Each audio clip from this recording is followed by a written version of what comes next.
পথশ্রী প্রকল্পের কাজ শুরু হয়েও বন্ধ মাঝপথে। মেশিনপত্র গুটিয়ে নিয়ে চলে গেল বরাত পাওয়া ঠিকাদারি সংস্থা। কেন মাঝপথে বন্ধ হলো সরকারি প্রকল্পের কাজ? জানা নেই উত্তর। খানাখন্দে ভরা বেহাল রাস্তা এখন বুদবুদের খান্ডারি গ্রামের মানুষের কাছে আতঙ্কের কারণ হয়ে দাঁড়িয়েছে। আর পর পুরো জিসিবি দিয়ে পুরো রাস্তাটাকে খুঁড়ে দিল। খুঁড়ে দেওয়ার পর তারপর বললো হবে না, যেন কাজ যখন হচ্ছে না, দেখলাম যে তাহলে জিসিবি দিয়ে পুরো ওই দিকটা কাটার দরকার নেই। ওদের কাটার কি দরকার? যতটুকু পর্যন্ত এসেছিল আমরা ততটুকু পর্যন্ত কাটার পর জিসিবি বন্ধ করে দিলাম। কাজ যখন কোনো মালই পড়ে নাই, কোনো মাল কিচ্ছু পড়ে না। কি চলে গেছে? হ্যাঁ, কন্ট্রাক্টর চলে গেছে। কেন চলে গেল? চলে গেছে সেটা তো আমরা জানি না যে চলে গেছে। কতদিন ধরে এই অবস্থা পুরো? এটা মোটামুটি 1 বছর হয়ে গেল। বর্ষার সময় কি অসুবিধা? বর্ষার সময় মনে অসুবিধা, আমাদের এদিকে পেরোনোই হয় না। আমাদের আরো 8-9 কিলোমিটার 10 কিলোমিটার ঘুরে ধান যেতে গাছ হয়। দেখলাম হয়ে গেছে। ধান গাছ এখানে একটা টলি। দেখুন, আমাদের এই রাস্তায় যাতায়াত, খাওয়া দাওয়া, রাস্তা এইদিকেই সব আমাদের যা আসা হয়।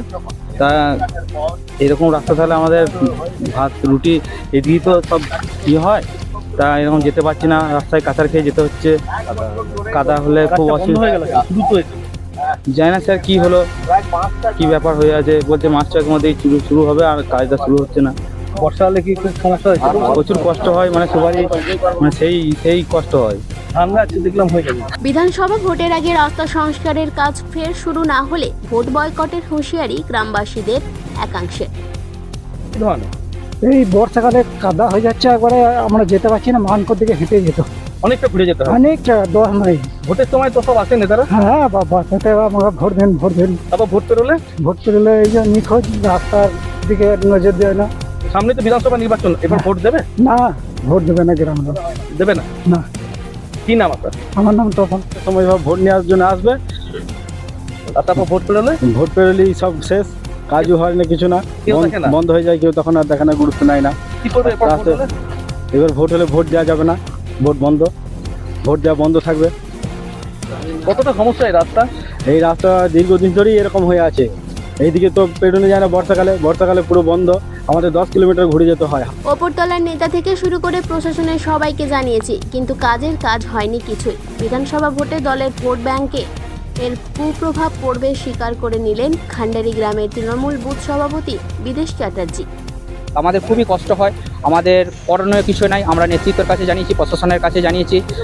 এটাতে আমাদের দলের ক্ষতি হচ্ছে, কারণ 26শে নির্বাচন এই রাস্তাটা যদি না হয়, মানুষের মধ্যে যে প্রভাবটি পড়ছে, এটা যত তাড়াতাড়ি সম্ভব আমি প্রশাসন এবং নেতৃত্বের কাছে অনুরোধ করব যাতে রাস্তাটি খুব দ্রুত যাতে হয় বা গ্রামবাসীকে যাতে তার উপকার দেওয়া যায়, সে ব্যাপারে হলে খুবই উপকৃত হয়, ভালো হয়। রাস্তার কাজও তো শুরু হয়েছে। রাস্তার কাজ শুরু হয়েছিল, রাস্তার কাজ হয়ে গেল, কিন্তু জানি না কি অজানা কারণে, এখানে একমাত্র ঠিকাদার সংস্থাই বলতে পারবেন বা প্রশাসন বলতে পারবেন। কিন্তু আমরা সকলে দ্বারস্থ হয়েছি, ঠিকাদার সংস্থার সঙ্গে যোগাযোগ করেছি, প্রশাসনের দ্বারস্থ হয়েছি যে বন্ধটা কেন হলো, কিন্তু কাজ কিছু হয় না। ওনারা জানি না, আজ 1 বছর ধরে এই অবস্থায় নির্ভর করে এটাতে আমাদের গোপাল মাঠ, খান্ডারি, আমাদের খান্ডারি গ্রাম, খান্ডারি, গোপাল মাঠ, মারো, আমাদের 3টি আদিবাসী পাড়া, সাহেবডাঙ্গা, গোপাল মাঠ, প্রেমগঞ্জ। কত লোক হবে? আমাদের 15,000 লোক এইদিকে যাতায়াত করে। মানকর হাসপাতাল যাওয়ার রাস্তা, পানাগড় যাওয়ার রাস্তা, ব্যাংকে যাওয়ার রাস্তা, পঞ্চায়েত যাওয়ার রাস্তা, এটাই প্রধান রাস্তা। কিলোমিটার ঘুরে যেতে হয়। আর যদি এই রাস্তা না হয় তাহলে এক্সট্রা 15 কিলোমিটার ঘুরে যেতে হয়, সেখানে সময়ের। পথশ্রী প্রকল্পের কাজে ভালো ফল এসেছে বাংলায়, কেন মাঝপথে এই কাজ বন্ধ? খোঁজ নিয়ে দেখছি, আশ্বাস রাজ্যের পঞ্চায়েত মন্ত্রী প্রদীপ মজুমদারের। আমাকে ডিটেইলসটা দিয়ে দেবেন, আমি দেখে নেব। যেটা হচ্ছে সেটা হচ্ছে যে ঠিকাদার চলে গেছে। এই যাক, কারণে যে সমস্যা হচ্ছে, বিভিন্নভাবে সমস্যা তৈরি হয়েছে। যা হয় সেই সমস্যা তৈরি হয়েছে এবং তার জন্য সে কাজ না করে চলে গেছে।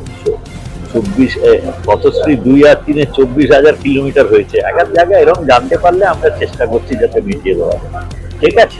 দিদিকে বলতে ফোন করে গ্রামের মানুষ পথশ্রী প্রকল্পের এই কাজ এনেছিল। প্রায় 70 লক্ষ টাকা বরাদ্দ হয়েছিল প্রায় 1.5 কিলোমিটার এই বেহাল রাস্তার জন্য। 2024 সালের ফেব্রুয়ারি মাসে পথশ্রী প্রকল্পের কাজ শুরুও হয় রাস্তা সংস্কারের জন্য। জেসিবি দিয়ে রাস্তা খোঁড়াখুড়ি করার পর আচমকাই মাঝপথে কাজ বন্ধ হয়ে যায়। তারপর এই বেহাল রাস্তায় বাড়ছে দুর্ঘটনা, বাড়ছে সমস্যা। কিভাবে যাতায়াত করছেন? আমরা বর্ষা এলে মানকড় হয়ে ঘুরে 8-10 কিলোমিটার ঘুরে পান্ডাগড় ইন্ডাস্ট্রিয়ালে যোগাযোগ করছি। আর এদিকে সমস্ত কিছু অসুবিধা। এর আগে আপনাদের মিডিয়াও এসেছিল একবার। এখন বিষয়টা যে এখন তাহলে করবেন, সরকারকে বলবো অবিলম্বে রাস্তাটা করার জন্য। বর্ষার সময় সমস্ত মানুষের অসুবিধা হয়।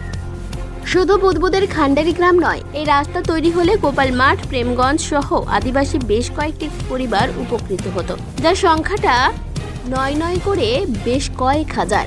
এখন প্রায় 15 কিলোমিটার ঘুরে পানাগড়, শিল্পতালুক, মানকর হাসপাতালে পৌঁছাতে হয় এলাকার মানুষজনকে। এই রাস্তা তৈরি হয়ে গেলে কমবে দূরত্ব, বাঁচবে সময়। 1-1.5 বছর ধরে বন্ধ হয়ে পড়ে আছে। কারণ আমরা বলতে পারবো না। ঠিকাদার সংস্থা উনি যে একজন হুগলির ভদ্রলোক পেয়েছিলেন, জয়দেব কুণ্ডু ওনার নাম। রাস্তার বেড কাটিং চলছিল, আমরা সিএমওতে অভিযোগ করার পর রাস্তাটা স্যাংশন হয়েছিল। দেখতেই পাচ্ছেন বোর্ড লাগানো আছে। হঠাৎ উনি একদিন মেশিনপত্র গুটিয়ে নিয়ে চলে গেছেন বেড কাটিং করতে করতে। কেন গেছেন আমরা কারণ বলতে পারবো না। বর্তমানে আমরা খুব অসুবিধার সম্মুখীন হয়েছি। এখন মাসখানেক আগে খান্ডারি গ্রামের খানাখন্দে ভরা এই রাস্তায় উল্টে গিয়েছিল ধানের বীজ বোঝাই একটি ট্রাক্টর। বৃষ্টির জলে সেই বীজ আজ ধান চারাতে পরিণত হয়ে গেলেও বেহাল রাস্তা সংস্কারের কারণ তৎপরতা দেখা যায়নি বলে অভিযোগ গ্রামবাসীদের। এটা 10 কিলোমিটার ঘুরে যেতে হয়। দেখলাম হয়ে গেছে। ধান গাছ এখানে একটা ট্রলি পাল্টি খেয়েছিল, এক গাড়ি ধান নিয়ে যাচ্ছিল, পাল্টি খেয়েছিল। পাল্টি খাওয়ার পরে তো ধান পড়েছে, সেই ধান গাছ হয়ে গেছে। রাস্তা ছাড়া গেছে না, রাস্তা ছাড়া আমাদের একযোগে শাসক দলকে বিঁধেছে বিরোধীরা। যার নাম দেওয়া হয়েছিল পথ পথশ্রী, সেটা আজকে হতশ্রী দশায় পড়ে রয়েছে। পুরো রাস্তা ঘুরে জঙ্গল তৈরি হয়েছে, আগাছি তৈরি হয়েছে, এবং ওই পথশ্রীর যে বোর্ড লাগানো হয়েছে সেই বোর্ডটা আজকে হতশ্রী চেহারায় হয়েছে, জং ধরে গেছে, মানুষ যেগুলো অবাক হয়ে যাচ্ছে। এবং আমাদের দৃঢ় বিশ্বাস এই যে রাস্তা বন্ধ হয়ে গেছে তার একমাত্র কারণ হচ্ছে সিন্ডিকেটের চাপ ছিল। লোকাল কাঁচামাল সরবরাহ করার জন্য সিন্ডিকেটের চাপ ছিল। সেই সময় সিন্ডিকেটের চাপের কাছে এবং তৃণমূলের যে ধারাবাহিক গোষ্ঠীদ্বন্দ্ব, হয়তো একটা গোষ্ঠীকে সন্তুষ্ট করতে পেরেছিল আর একটা গোষ্ঠীকে সন্তুষ্ট করতে পারেনি। তাই গোষ্ঠীদ্বন্দ্বকে সামনে রেখে এবং সিন্ডিকেটের অত্যাচারে কন্ট্রাক্টর কাজ ছেড়ে পালিয়ে দিতে বাধ্য হয়েছে। কাজে লেগেছিল, পথ ডিসপ্লে করেছে, সব করছে, আমরা জানি কাজ হচ্ছে। তারপর হচ্ছে কি অদৃশ্য কারণে সেই কাজ বন্ধ হয়ে গেল, আজও আমরা জানতে পারিনি। ওই রাস্তাটা তো দরকার, প্রথম রাস্তা দরকার, তার পরবর্তীকালে কাটমানি যার যার দরকার লাগে, কিন্তু রাস্তাটা কেন? কবে শুরু হবে মাঝপথে বন্ধ হয়ে যাওয়া পথশ্রী প্রকল্পের এই রাস্তার কাজ? নেতা মন্ত্রীরা আশ্বাস দিচ্ছেন বটে, তাতে আর খুব একটা ভরসা রাখতে পারছেন না গ্রামের মানুষজন। বুদবুদ থেকে অনুরাধা সেনগুপ্তের রিপোর্ট, খাঁটি খবর।